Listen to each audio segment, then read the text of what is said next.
Again, I mentioned Megan Bragg is here in studio, and we're talking about vaccines because there have been a lot of questions surrounding vaccines.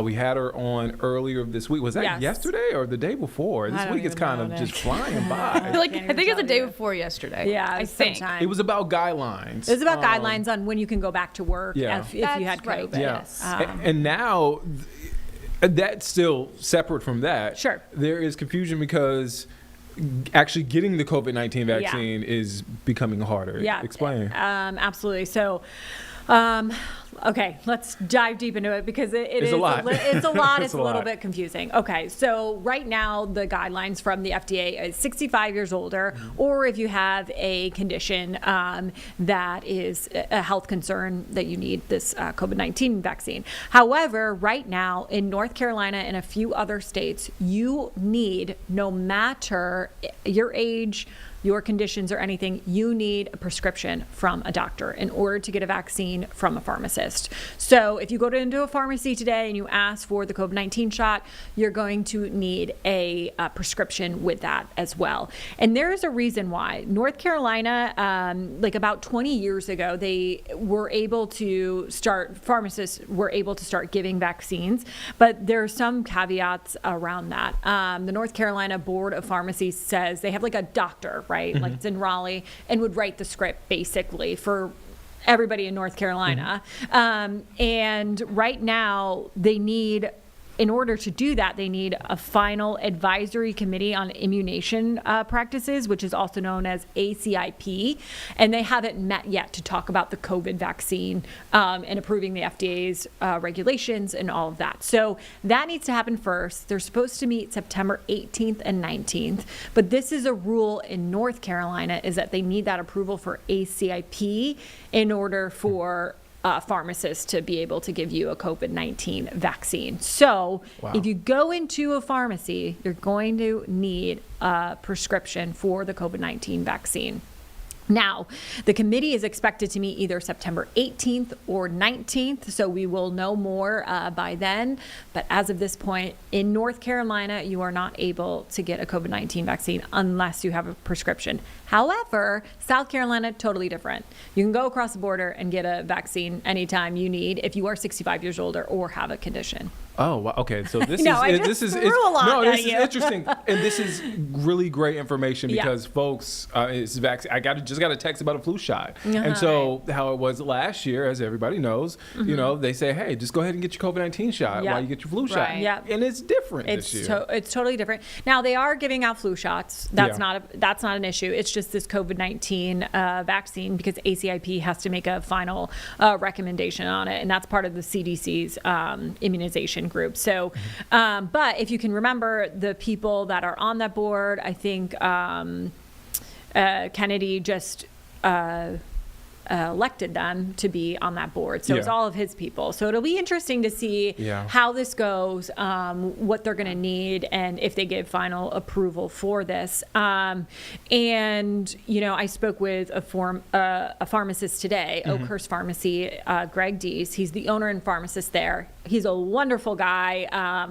And we just love him because he's very accessible and able to talk about these things, which are super important. And it's hard sometimes as journalists to get that voice, especially corporations and all that stuff. So he was able to tell me, you know, he's like, Meg, listen, people are coming in every day. They sold out of COVID-19 tests because so many people were coming in. They just got a shipment like when I was in there. And he doesn't have the COVID-19 vaccine right now because he's like, I can't really give it to anybody, and I'm not going to stock up on this when there's so many like caveats to this, and he's waiting for that final decision too, because he doesn't want to be under fire for doing something wrong. So he's waiting for that as well. But he said a lot of people are asking a lot of questions, and he said he's been seeing a lot of sick people come in. So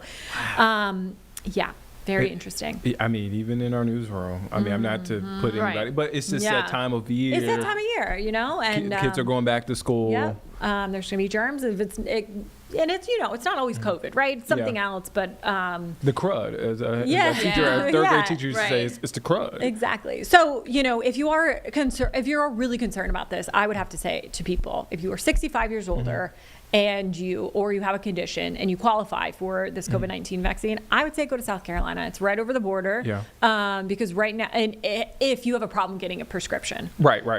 Because they're able to give you that vaccine. Getting a doctor's appointment can be a yes. pain. We all know. They're obviously slammed. They're scheduled months in advance. Right. Yeah. Or you have telehealth too. Maybe Sure. they'll be able to do something. I'm not quite sure if there's a caveat there or not. But if you really, really need one, that's what the pharmacist is saying too. South Carolina, no problem. I'd be curious to see maybe like a week's time, maybe a couple weeks time, if South Carolina, like if they're slammed, because like at least in our area, because we're right across the border, like Fort Mill. If people are just flooding in to the Palmetto State to get the shot. To get the shot, would be definitely interesting for sure. And just to point out, Meg, we share content with them, so for lack of a better phrase, content partners. But NBC4 in D.C., they pointed out that 13 states, and obviously they included Washington, D.C., because that's the market they're in.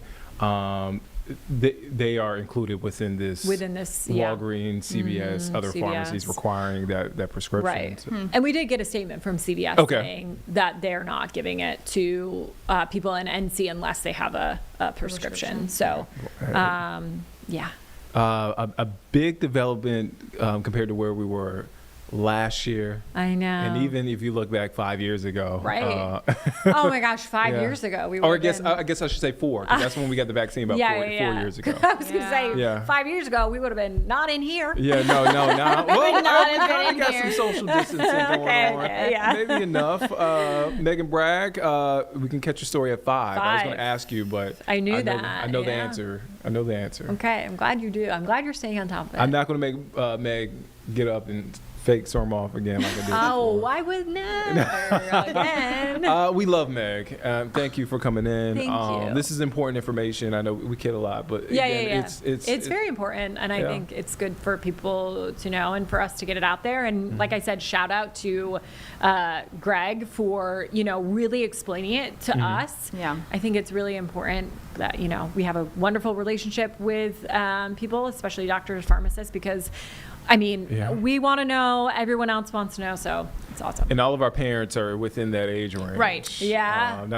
Right. Yeah. I mean, that's real. I mean, I'm sure when I talk to my mom later that will come up. Right. And all 3 of our moms are in different states too. So it's like, it just depends. It varies. Yeah. We'll have a list on our digital platform about where you can go. Who can and can't. So it'll make it easy for people. Got it. Meg, thank you for your time. You're welcome. Catch you at 5 and then on our digital platforms.